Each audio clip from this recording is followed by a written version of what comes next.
been a while since I have made a video, which I feel bad about because there's so many things I always want to talk about, and then the videos go too long. So I'll get right to it. I think there are two things I hope to talk about. One is that I just read a blog post recommended to me by a friend. Well, not just me, to many people. And I'll post a link to the blog below this video. It's from a blogger who runs a page called Can Anybody Hear Me? And she wrote a blog post called The After Myth. And so you can Google that if you don't feel like looking for my link. And she talks a lot about weight loss. She has achieved the after weight and talks a lot about how she didn't realize it wasn't about the number. I can tell you, having been at the before, during, and after weight, that that's true. But she says a lot of things better than I've put them before, and so I strongly recommend looking at that blog post. I think she really emphasizes something important, that it's not that the woman or man, the before is your during, and the before is also your after. Just because your before picture doesn't look anything like you once you reach after doesn't mean that they aren't you. In fact, she starts to get at something that I think is really important, which is, people, some people at least, equate being fat with being lazy, and being fat with being weak. And I think being a fat person, I think I internalize a lot of that. I think the accolades that come with weight loss also, while positive, even when they're welcomed, there's positive things to it, but we know that the majority of people regain their weight. And so when you have so much outpouring of positivity for losing weight, when you regain weight, if you regain weight, there's even if nobody sends it back to you, there's, this natural impression that, that if losing weight is great and people are proud of you and think you're amazing, then the opposite is true when you gain the weight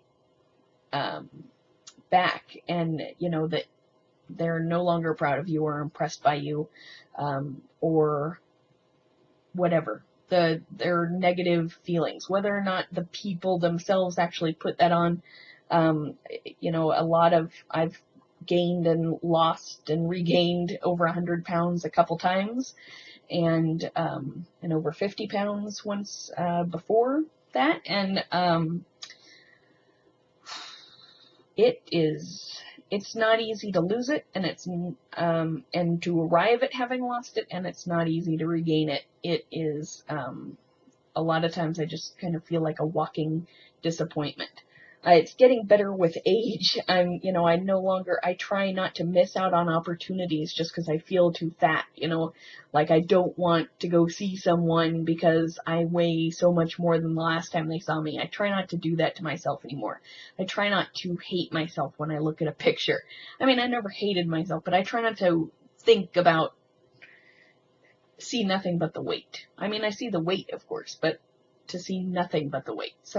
It's nice that I can look at a picture now, and even if I'm fat in it, I can think, there I am with people I care about, and that's important.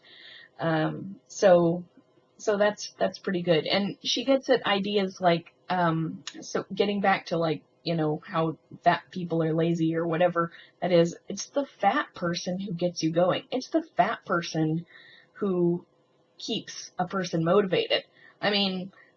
The person, that slender person, theoretically, if we won't go with the idea that fat people are lazy, no, fat people are strong.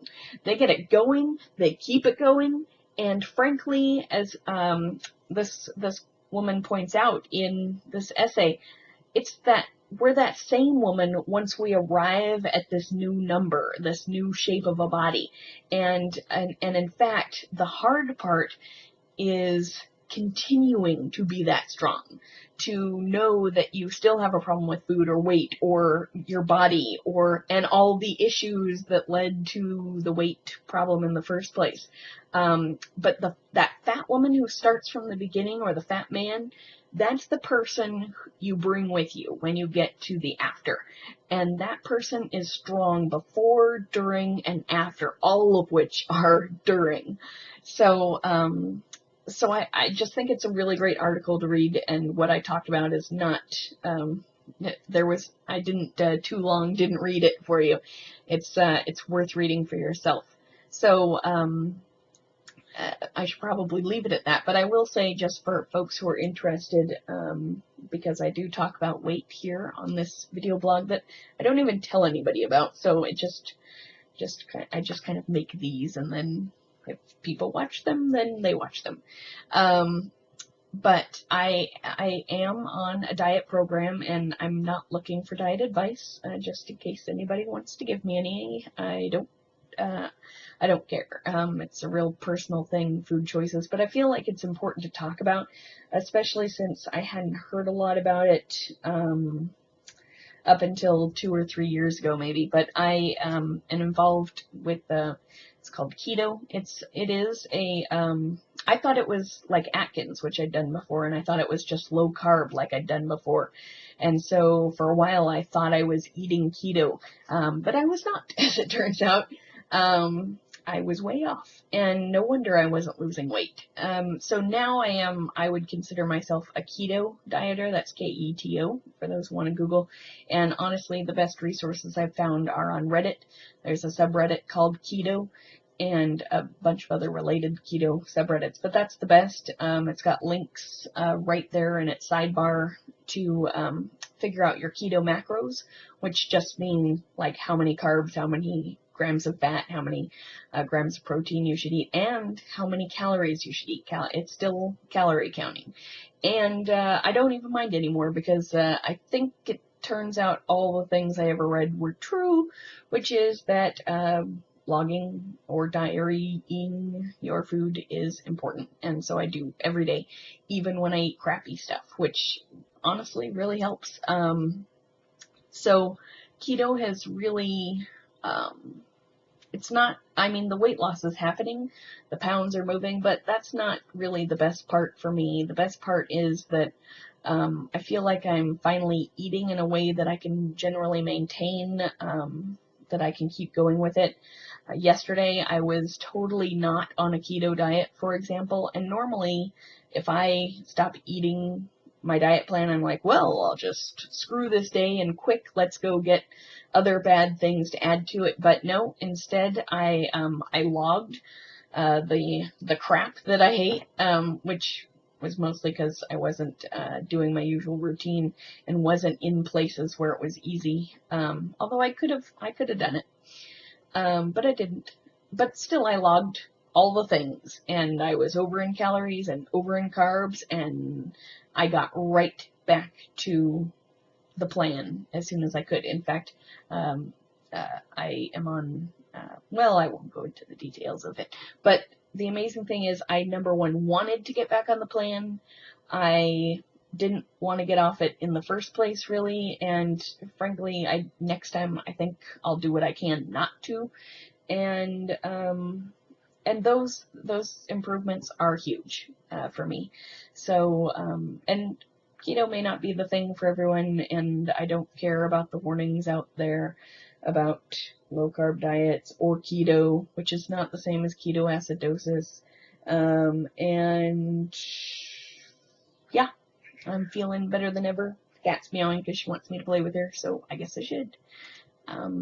Anyway, don't forget to, if you're interested, I would say even if you don't have a weight problem or a food problem, just if you have anyone in your life who struggles with it, and you probably do if you're American, then you might read it just for some perspective.